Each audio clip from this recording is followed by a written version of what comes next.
Hi అండి, నమస్తే. Welcome to our channel. ఈరోజు రెసిపీ వచ్చేసి టమాటో రైస్ కుక్కర్లో సింపుల్గా ఎలా ప్రిపేర్ చేసుకోవాలో చూద్దాం. అందుకోసం ముందుగా 1 టీ స్పూన్ నెయ్యి వేసుకుంటున్నాను. 2 టీ స్పూన్ ఆయిల్ వేసుకుని ఆయిల్ కొద్దిగా హీట్ అయిన తర్వాత ఇందులోనే ఆల్ గరం మసాలా స్పైసెస్ వేసుకుంటున్నాను. ఇవి కొద్దిగా ఫ్రై చేసుకోవాలి. ఇవి కొద్దిగా ఫ్రై అయిన తర్వాత 2 చిన్న సైజు ఉల్లిపాయలను ఈ విధంగా పొడవుగా కట్ చేసి వేసుకోండి. ఉల్లిపాయ కొద్దిగా సాఫ్ట్ అయిన తర్వాత ఇందులోనే 4 పచ్చిమిరపకాయలను పొడవుగా కట్ చేసి వేసుకుంటున్నాను. అలాగే కొద్దిగా కరివేపాకును కూడా వేసుకుని ఆనియన్ కొద్దిగా కలర్ చేంజ్ అయ్యేంత వరకు ఫ్రై చేసుకోండి.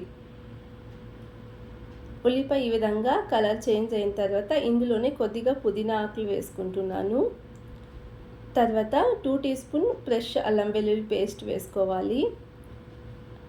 అల్లం వెల్లుల్లి పేస్ట్ కూడా పచ్చివాసన పోయేంత వరకు మీడియం ఫ్లేమ్లోనే ఫ్రై చేసుకోండి.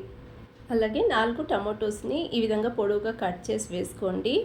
టమాటో కూడా మీడియం ఫ్లేమ్లోనే కొద్దిగా సాఫ్ట్ అయ్యేంత వరకు ఫ్రై చేసుకోండి. ఈ విధంగా టమాటో ఉడికిన తర్వాత ఇందులోనే రుచికి సరిపడా కారం వేసుకోండి. నేను 1.5 టీ స్పూన్ కారం వేసుకుంటున్నాను.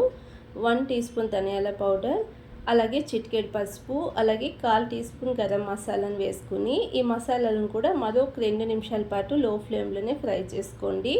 ఇక్కడ 2 గ్లాస్ వాటర్ వేసుకుంటున్నాను. నేను 1 గ్లాస్ రైస్కి 2 గ్లాస్ వాటర్ వేసుకుంటున్నాను.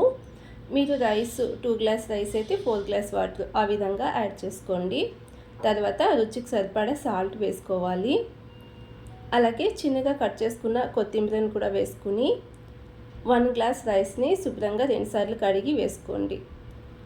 రైస్ వేసుకున్న తర్వాత ఒకసారి మిక్స్ చేసుకుని మరొకసారి సాల్ట్ కారం చెక్ చేసుకుని కావాలనుకుంటే వేసుకోవచ్చు. ఇప్పుడు కుక్కర్ మూత పెట్టి 2 విజిల్ రానివ్వండి. 2 విజిల్ తర్వాత కుక్కర్ ప్రెషర్ నార్మల్గా పోయిన తర్వాత ఓపెన్ చేసుకుంటే టమాటో రైస్ రెడీ అండి. చూసారు కదా, ఈ విధంగా మీరు ఒకసారి తప్పకుండా ట్రై చేయండి. Thank you so much watching.